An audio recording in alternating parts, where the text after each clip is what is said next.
Hi, hello friends, எல்லாருக்கும் வணக்கங்க. Welcome back to my channel மகியும் நானும். என்னோட சேனலை சப்ஸ்கிரைப் பண்ண எல்லாருக்கும் ரொம்ப ரொம்ப நன்றி. இன்னைக்கு நம்ம சேனலில் என்ன பார்க்க போறீங்கன்னா, என்னோட கல்யாண நாள் ஸ்பெஷலாக வந்து நான் என்ன சமைச்சேன்னு தான் நீங்கள் பார்க்க போறீங்க. அதுக்கு நான் வந்து என்னோட வெட்டிங் டே வந்து ஆகஸ்ட் 30. அதுக்கு முந்தின நாள் வியாழக்கிழமை நைட்டு வந்து என் ஹஸ்பண்ட் வந்து கேரட் அல்வா பண்ணலான்னு சொல்லியிருந்தாரு. அதனால நான் கேரட் அல்வா செஞ்சுருந்தேன்.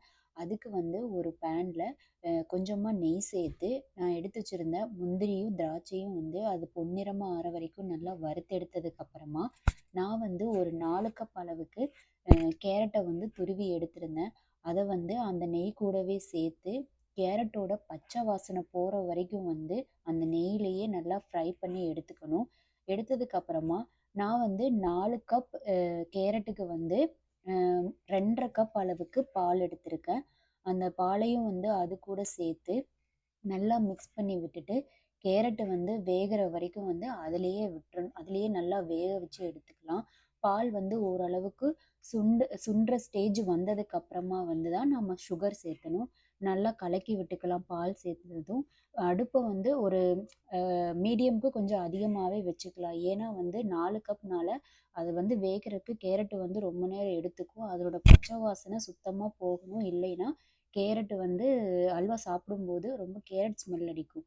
இந்த மாதிரி ஓரளவுக்கு வந்து பால் சேர்த்து சுண்டுனதுக்கு அப்புறமா நான் வந்து 1 கப்புக்கு வந்து கால் கப் அளவு சுகர் எடுத்திருந்தேன். ஸோ 4 கப் கேரட்டுக்கு வந்து நான் 1 கப் அளவுக்கு சுகர் சேர்த்துக்கிட்டேன். சுகர் சேர்த்துன உடனே வந்து ஓரளவுக்கு மெல்ட் ஆகி தண்ணி மாதிரி ஆயிரும். அதுவும் சேர்ந்து நல்லா சுண்டுறது வரைக்கும் வந்து நம்ம கிண்டி விட்டுக்கிட்டே இருக்கணும். இல்லைன்னா அடி பிடிக்க சான்ஸ் இருக்குது. அதுக்கப்புறமா வந்து நல்லா ஓரளவுக்கு நல்லா சுண்டுனதுக்கு அப்புறமா நாம் வந்து எடுத்து வச்சிருக்கிற முந்திரியும் திராட்சையும் அதுக்கப்புறமா நான் கொஞ்சமாக ஏலக்காய் தூளும் தட்டி வச்சுருந்தேன், அதையும் சேர்த்துட்டேன். இந்த நட்ஸ் எல்லாம் சேர்த்து நல்லா மிக்ஸ் பண்ணதுக்கு அப்புறமா நான் கடைசியாக வந்து ஒரு 2லேருந்து 3 டேபிள் ஸ்பூன் அளவுக்கு நெய் சேர்த்துக்கிட்டேன். ஸ்வீட்டுக்கு எப்பவுமே வந்து நெய் சேர்த்துனா தான் அந்த நெய்யோட வாசனைக்கு சூப்பராக இருக்கும். அதனால நான் கொஞ்சம் அதிகமாகவே நெய் சேர்த்துக்கிட்டேன். இதுக்கு இடையில என் பையன் வந்து தண்ணி வேணும், ஸ்நாக்ஸ் வேணும்னு சொல்லிட்டு என் கூட சண்டை கட்டிகிட்டே இருந்தான். அவனையும் சமாளிச்சுட்டு தான் நான் அந்த ஸ்வீட்டே செஞ்சுட்டு இருந்தேன். அதுக்கப்புறமா ஃபைனலாக வந்து ஸ்வீட் வந்து கரெக்டாக ஸ்வீட் எல்லாமே கரெக்டாக அளவாக இருந்துச்சு. சூப்பராகவும் இருந்துச்சு. நீங்களும் ட்ரை பண்ணி பாருங்கள் கேரட் அல்வாவை. அதுக்கப்புறமா வந்து ஃப்ரைடே வந்து நாங்கள் கோயிலுக்கெல்லாம் போயிட்டு வந்ததுக்கப்புறமா சண்டே வந்து சாட்டர்டே ஒரு நாள் கேப் விட்டுட்டு சண்டே வந்து நான்வெஜ் பண்ணலான்னு சொல்லிட்டு நான் வந்து ஃபஸ்ட்டு மட்டனை வந்து வேக வச்சு எடுத்துக்கலான்னு சொல்லி நான் வந்து எங்கள் வீட்டில் வந்து ஃபஸ்ட்டே எங்கள் அத்தை வந்து என்ன பண்ணுவாங்கன்னா ஃபஸ்ட்டே வந்து தாளிச்சிட்டு தான் மட்டனை சேர்த்து வேக வைப்பாங்க. நானும் அதே மாதிரி தான் செஞ்சுருந்தேன். ஃபஸ்ட்டு வந்து பிரியாணிக்கும் சேர்த்து வாங்கின மட்டன் எல்லாத்தையுமே வந்து ஒரே குக்கரில் போட்டு நல்லா வேக வச்சு எடுத்துட்டேன். அந்த சமயம் அதே டைமில் வந்து சரி ஃபிஷ்ஷுக்கு வந்து மேரினேஷன் பண்ணிடலான்னு சொல்லிட்டு சைட் பை சைடாக வந்து ஃபிஷ் மேரினேஷனுக்கு வந்து நான் கொஞ்சமாக வந்து ஃபிஷ் ஃப்ரை மசாலாவும் அப்புறமா கொஞ்சமாக தண்ணி சேர்த்து மிக்ஸ் பண்ணிவிட்டு ஏன்னா அந்த மசாலாவில் வந்து கொஞ்சம் சால்ட்டு கம்மியாக இருக்கும். அதனால் நான் கொஞ்சமாக சால்ட்டும் கடைசியாக வந்து லெமன் ஜூஸும் வந்து கொஞ்சமாக சேர்த்தி நல்லா அந்த மசாலாவை மிக்ஸ் பண்ணதுக்கப்புறமா நான் வாங்கிட்டு வந்த ஃபிஷ்ஷையும் வந்து சரி மேரினேஷன் பண்ணி வச்சிடலான்னு சொல்லி எல்லா ஃபிஷ்ஷையும் வந்து அந்த மசாலா கூட வந்து எல்லா மீன் பீசஸையும் வந்து மசாலா தடவி நல்லா ஊற வச்சு எடுத்துக்கிட்டேன். அதுக்கப்புறமா வந்து இந்த சைடு வந்து மட்டனும் வெந்து எடுத்து வச்சிட்டேன் தனியாக. அது கூட வந்து நான் குழம்பு செய்கிறதுக்கு ஃப்ரெஷ்ஷாக தான் வந்து மசாலா அரைச்சி இன்னைக்கு செய்யலான்னு ட்ரை பண்ணி பார்த்தேன். அதுக்கு வந்து நான் ஒரு பேனில் தேவையான அளவு கொத்தமல்லி, அதுக்கப்புறம் சீரகம், மிளகு, சோம்பு, கொஞ்சமாக கசகசா, அப்புறம் கொஞ்சம் பட்டை, ஒரு 4, 5 வரமிளகா சேர்த்து அந்த பேனில் வந்து நல்லா ஃப்ரை பண்ணி எடுத்ததுக்கு அப்புறமா ஒரு பிளேட்டில் ட்ரான்ஸ்ஃபர் பண்ணிவிட்டு நான் வந்து மட்டன் வேகும்போதே வந்து வெங்காயமும் க்ளீன் பண்ணி வச்சுட்டேன். அதுக்கப்புறமா அதே பேனில் வந்து கொஞ்சமாக எண்ணெய் சேர்த்து அது கூட கொஞ்சம் கடுகு அப்புறமா வந்து கடலப்பருப்பு சேர்த்து நல்லா பொன்னிறம் ஆனதுக்கு அப்புறமா நான் எடுத்து வச்சிருக்கிற வெங்காயத்தையும் சேர்த்து அதில் நல்லா வதக்கி விட்டுக்கிறேன்.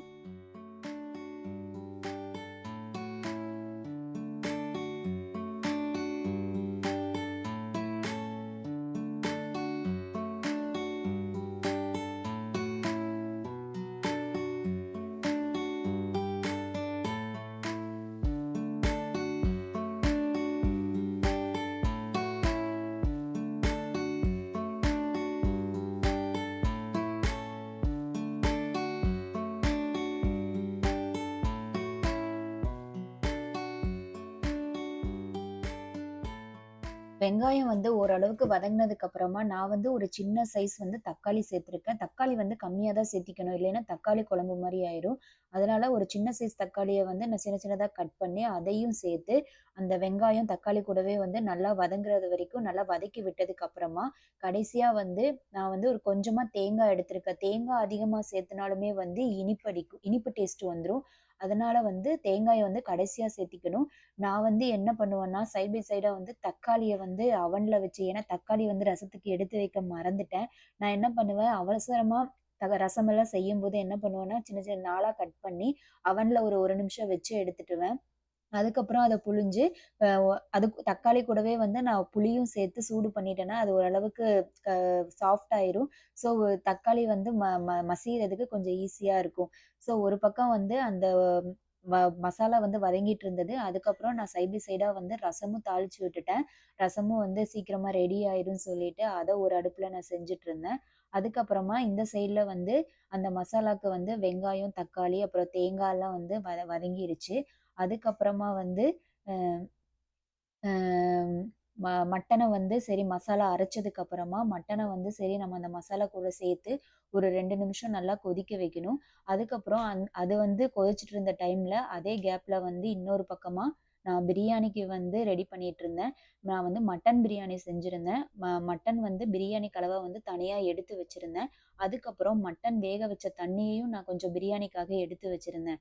அதுக்கப்புறமா ஒரு குக்கர்ல வந்து கொஞ்சமா நெய்யும், எண்ணெயும் சேர்த்து வெங்காயம், இஞ்சி பூண்டுலாம் பேஸ்ட் சேர்த்து நல்லா வதக்கி விட்டதுக்கு அப்புறமா வந்து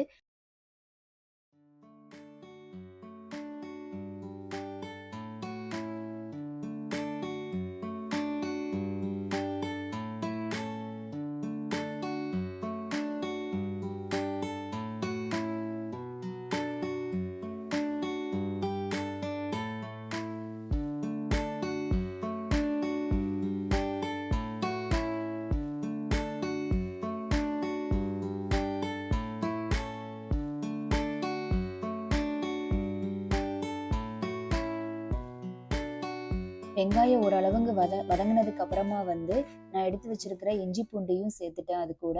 இஞ்சி பூண்டு நல்லா பச்சை வாசனை போனதுக்கு அப்புறமா வந்து, பிரியாணிக்கு வந்து தேவையான ஸ்பைசஸ் எல்லாம் சேர்த்திக்கிட்டு, நான் கொஞ்சமா தக்காளி, அதுக்கப்புறமா வந்து கொஞ்சமா தயிரு, அதுக்கப்புறமா வந்து பிரியாணி மசாலா, கொஞ்சமா மிளகாத்தூள், தேவையான அளவு உப்பு சேர்த்து, அந்த மசாலாவோட பச்சை வாசனை போற வரைக்கும் வந்து நல்லா வதக்கி விட்டுட்டேன். வதக்கி விட்டதுக்கு அப்புறமா, நாம எடுத்து வச்சிருக்கிற மட்டனையும் அது கூட சேர்த்து நல்லா வந்து மிக்ஸ் பண்ணி விட்டுக்கலாம். சைட் பை சைட்ல வந்து குழம்பும் வந்து அங்க ரெடியாக ஆரம்பிச்சிருச்சு. சரி நான் உப்பு காரம் கரெக்ட்டா இருக்கான்னு அதையும் நான் செக் பண்ணி பார்த்துக்கிட்டேன். இந்த மாரி குழம்பு வந்து ஓரளவுக்கு கொதிச்சதுக்கு அப்புறமா வந்து, நம்ம வறுவலுக்கு வந்து அதில இருக்கிற பீஸஸ வந்து நான் தனியா எடுத்துட்டேன். ஏன்னா மட்டனோட எசன்ஸ் எல்லாம் வந்து அந்த குழம்புல இறங்கணும்னு சொல்லிட்டு நான் ஒரு 2 நிமிஷம் வரைக்கும் வேக வச்சிருந்தேன். இந்த பக்கம் வந்து பிரியாணிக்கு தக்காளிய வந்து நல்லா சின்ன சின்னதா கட் பண்ணியிருந்தேனா, அதையும் சேர்த்து நல்லா மிக்ஸ் பண்ணி விட்டுட்டேன். தக்காளி வந்து நல்லா குலைவா வேகணும். அது கூட வந்து அந்த சைடு வந்து குழம்பு வந்து ரெடி ஆயிடுச்சு. நான் அதனால அந்த கேஸ் ஸ்டவ் ஆஃப் பண்ணிட்டேன். இந்த பக்கம் வந்து பிரியாணிக்கு அ வெ ரெடி ஆயிட்டு இருந்தது. அதுக்கப்புறமா அது கூட மட்டனையும் சேர்த்து நல்லா மிக்ஸ் பண்ணி விட்டுட்டு, நான் வந்து என்ன பண்ணேன்னா, தண்ணிக்கு வந்து அ பாதியா மட்டன் வேக வச்ச தண்ணியவே நான் சேர்த்துக்கிட்டேன். ஏன்னா, இன்னும் வந்து அந்த தண்ணி வந்து மட்டனோட தண்ணிய சேர்த்துனோம்னா, இன்னும் வந்து டேஸ்ட் நல்லாருக்கும். அதுக்கப்புறமா இன்னொரு கேஸ் ஸ்டவ்ல வந்து ஒயிட் ரைஸும் நான் வச்சிருந்தேன் சைட் பை சைட்ல. அந்த ரைஸும் வந்து விசில் வந்துருச்சு. அதான் விசில் வந்துட்டுருக்கு. அம் அதுக்கப்புறமா வந்து மட்டன் நல்லா மிக்ஸ் பண்ணி விட்டதுக்கப்புறமா, சாப்பாடு இங்க ரெடி ஆயிடுச்சு. அதனால அதையும் கேஸ் ஸ்டவ் ஆஃப் பண்ணிட்டு, இங்க வந்து மட்டனுக்கு வந்து மிக்ஸ் பண்ணிட்டுருந்தேன்.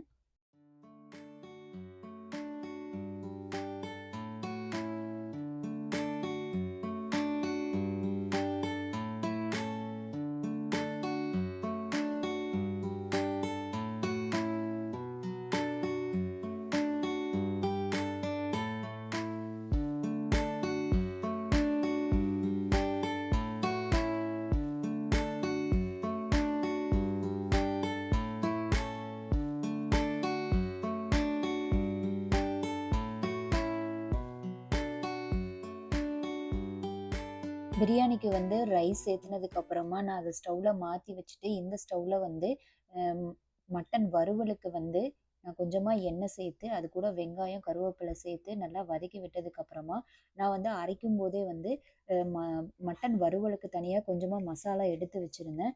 அதையும் சேர்த்து நல்லா வதக்கி விட்டுட்டு அதனோட பச்சை வாசனை போகிற வரைக்கும் நல்லா மூடி வச்சு நல்லா வேக வச்சுக்கலாம். அது வந்து எண்ணெய் பிரிஞ்சு வரணும். எண்ணெய் பிரிஞ்சு வர்ற வரைக்கும் நம்ம வந்து நல்லா வேக வச்சு எடுத்துக்கணும்.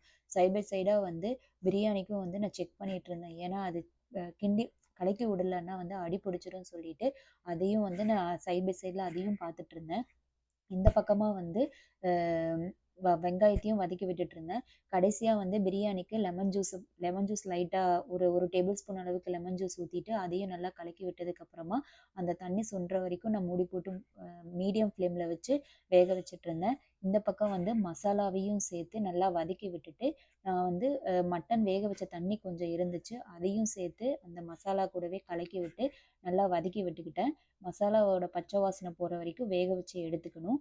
அதுக்கப்புறமா வந்து ஃபைனலாக வந்து எண்ணெய் பிரிஞ்சு வந்ததுக்கப்புறமா வந்து நான் எடுத்து வச்சுருந்த மட்டனையும் சேர்த்து மட்டன் தண்ணியோடு சேர்த்து அதை நல்லா வதக்கி விட்டுக்கலாம். அந்த மசாலாவும் அந்த மட்டனும் வந்து நல்லா மிக்ஸ் பண்ணாதான் வந்து டேஸ்ட்டு நல்லாயிருக்கும். அதனால் வந்து நான் அடுப்பை வந்து மீடியம் ஃப்ளேம்லேயே வச்சுட்டு அந்த மட்டனை வந்து சேர்த்து நல்லா வதக்கி விட்டுட்டே இருந்தேன். அதுக்கப்புறமா இந்த சைடில் வந்து பிரியாணிக்கு வந்து அந்த தண்ணியும் வந்து ஓரளவுக்கு சுண்டிருச்சு. ஸோ நான் தம் போடுறதுக்கு வந்து கடைசியாக வந்து தோசைக்கல்லை வச்சு மேலே வந்து மூடி போட்டு மூடி வெயிட்டான காற்று போகாத அளவுக்கு வந்து ஆவி வெளியே வராமல் இருக்கிறதுக்காக நான் ஒரு பிளேட்டு ஃபுல்லாக கவர் பண்ணி அதுக்கு மேலே வந்து ஒரு வெயிட்டான இஞ்சி தட்டுற அந்த கல்லையும் சேர்த்து வச்சு தம் போட்டுட்டேன்.